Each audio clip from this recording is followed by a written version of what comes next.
Oh, I'm very excited. hello, Dr. K. I'm so glad to see you again. I'm glad to see you too. Yeah. Last week I was here for 3 days. I saw you. Did you? With when Louis from Free China came down. Yeah. I saw the live stream and I saw the security come over, giving Yeah. you a little bit of hassle. He actually got quite a few views to that on the Free China YouTube channel. I saw Louis. Yeah. So So I was watching. during that the last 3 days, no, during that time, I met so many people from Hong Kong, from Taiwan, and from the new federal state of China. Yes. They all came here to see you. I know you were busy, so they didn't have a chance, but they were not as lucky as I am. So I know. I wonder, how does that make you feel? And what do you think about these people to come to see you? And what does that mean to you? Yeah, I mean, I think it's a great honor. I mean, I don't think I'm worthy for anyone to show up to see me, I mean, I'm just irrelevant. But the fact that people, I think, come up to see, it's more to see the piano as a symbol of freedom, because I know many people have experienced oppression by the CCP.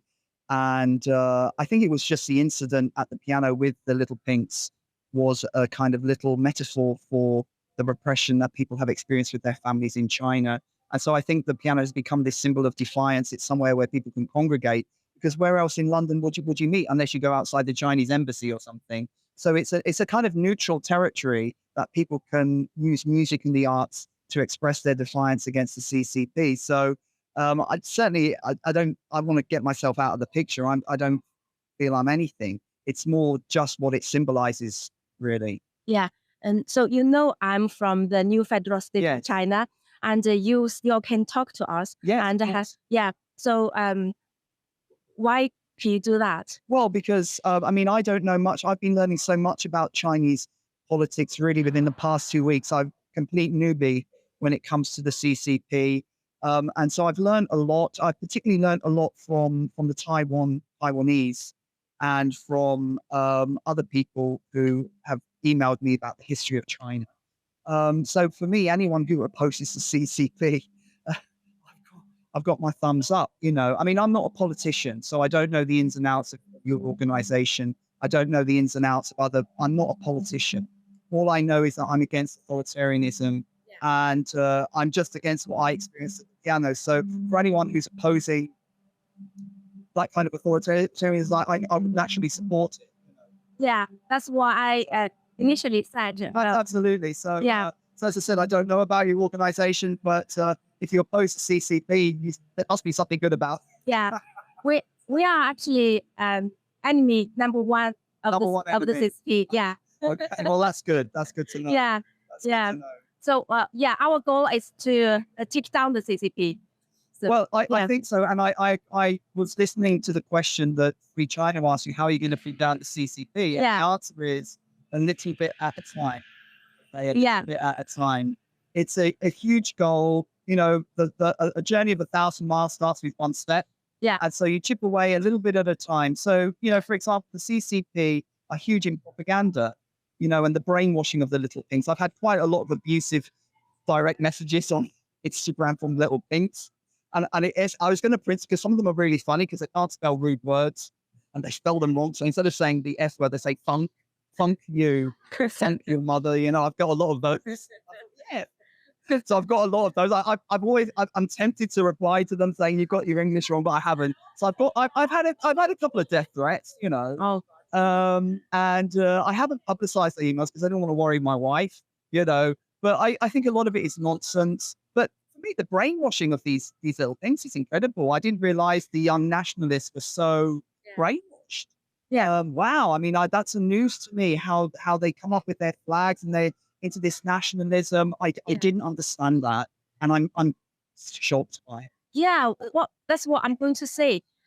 People like us, we are different from the CCP. Yes. Just we are determined to take them down.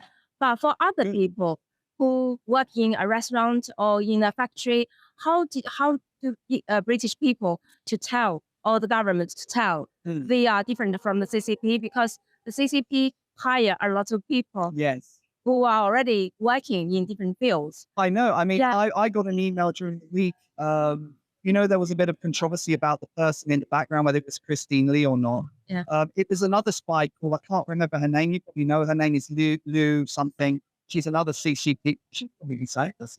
It's probably MI. There was another spy, a Chinese guy, who I won't tell you his name, wrote to me, and he said, this is another spy. I mean, I'm getting a lot of spy. I've been invited to join the spy. I've been invited to become James Bond.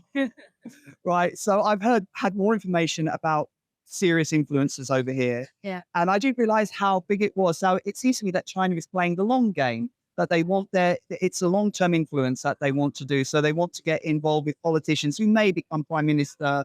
So that's what I've heard they're trying to do. They're trying to get involved with politicians and they're playing the long game. And it's an influence. It's what they're trying to do is get influence. And they use it. And what somebody said to me, a Chinese person, I won't tell you his name, he said he went to one of these CCP things up in Nottingham for the New Year. And he said, there's no humor. He said, they're very serious. There's no fun. Yeah. And that strikes me about it. You know, these CCP, they don't have a sense of humor. No. Have you noticed that? They everyone behave like a military. Yeah. Yeah, that's the one. Wait for it. The police are coming. They're gonna. I mean, he thought we were in Beijing. I was like Tiananmen Square, you know, like if we were in China, I'd be taken off to whatever the camp is. Yeah. And I think he was trying to, it just shocked me that they were trying to impose Chinese law in London. And I think some of the Hong Kong people would call this transnational repression. And there's much more I could have said to them. For example, you know, those cards that they were waving around, those yellow cards, they were all in Chinese. They were anti-disclosure laws, Chinese laws. And no one had signed them.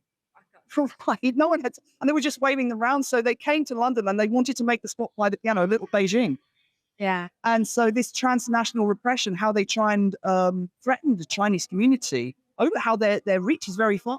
So I understand why a lot of the Chinese people don't want to go public. And I've spoken to a few Chinese people who've asked me to delete their videos up once because they got scared. So I was shocked by that as well. So, you know, we got to oppose these people.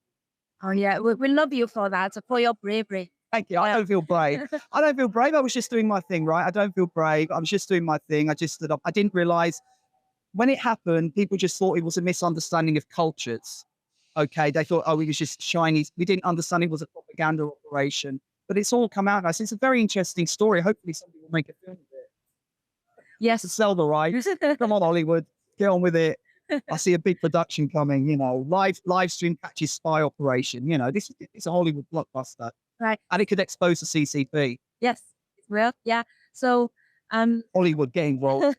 Yeah, thank you very much. And hopefully in the future you can join our interview again. Well, yeah, I mean, best of luck. And I'm all for freedom, for dismantling the CCP, for being able to think, and also how they are repressing Chinese culture. That's another thing, you know, the traditional Chinese culture, how these people want to control everything, whether it's the dancers, the old Chinese philosophy, the meditation that they try to put.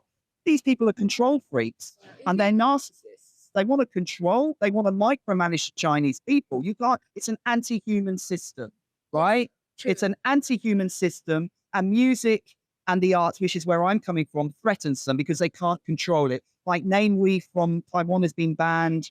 Lots of other artists have been banned because they want to control everything. People who are insecure, they were so secure, they wouldn't be trying to brainwash people and control them. So these people are insecure. And I think you dismantle the CCP bit by bit, and often using the arts and humor and sarcasm and taking the mick out of people helps to do it. So, you know, let's keep going. Let's use the arts to express ourselves and to get rid of these authoritarian regimes.